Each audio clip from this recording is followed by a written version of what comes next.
Good morning, Mr. Lion. Good morning, Mr. Zong. How are you doing today? I'm doing great. Who's this? Uh, that would be my furry cat. Yes, she is quite furry. Yep. You know what she needs? What does she need, Mr. Lion? She needs a lion cut. Really? A lion cut? Yep. Okay.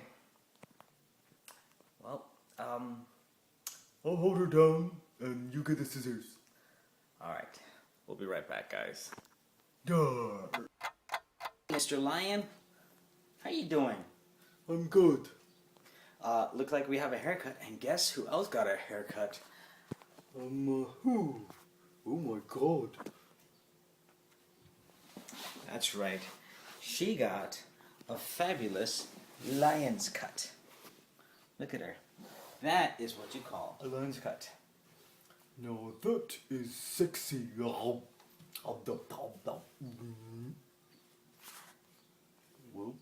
that's it, folks. Bye. Hee hee.